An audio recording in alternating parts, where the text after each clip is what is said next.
எல்லோரும் ஒன்றாக இருக்கணும் அப்படிங்கிற எண்ணத்தை தவிர வேற எண்ணமே எனக்கு கிடையாது. அனைத்திந்திய புரட்சி தலைவர் மக்கள் முன்னேற்ற கழகம்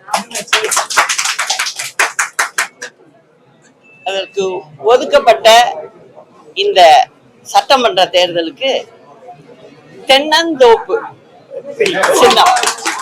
தென்னந்தோப்பு இயற்கையாகவே எங்களுக்கு ஒரு நல்ல சின்னமாக அமைந்திருக்கு. நல்லா அதுல கவனிக்கணும். நீங்க அந்த சின்னத்துல நாங்க எப்போதுமே ஒற்றுமையை விரும்புறவங்க, எல்லோரும் ஒன்றாக இருக்கணும் அப்படிங்கிற எண்ணத்தை தவிர வேற எண்ணமே எனக்கு கிடையாது.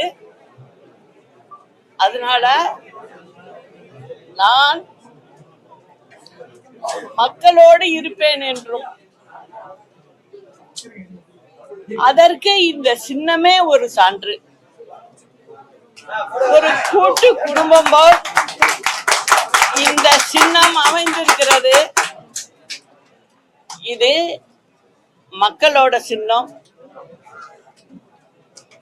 அப்படிங்கிறதையும் சொல்லிக்கிட்டு, வரும் சட்டமன்ற தேர்தலில் தமிழ்நாடு மற்றும் பாண்டிச்சேரி இரண்டிலும் அனைத்திந்திய புரட்சி தலைவர் மக்கள் முன்னேற்ற கழகம் சார்பில் தென்னந்தோப்பு சின்னத்தில் வேட்பாளர்கள் வருவார்கள். அது உங்கள் வீட்டு சின்னம், அது மக்களுக்கான சின்னம்.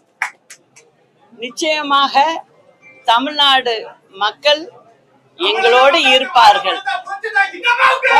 பாண்டிச்சேரி மக்களும் எங்களுக்கு ஆதரவு தருவார்கள் என்று சொல்லி, அண்ணா நாமம் வாழ்க, புரட்சி தலைவர் நாமம் வாழ்க, புரட்சி தலைவி அம்மா நாமம் வாழ்க.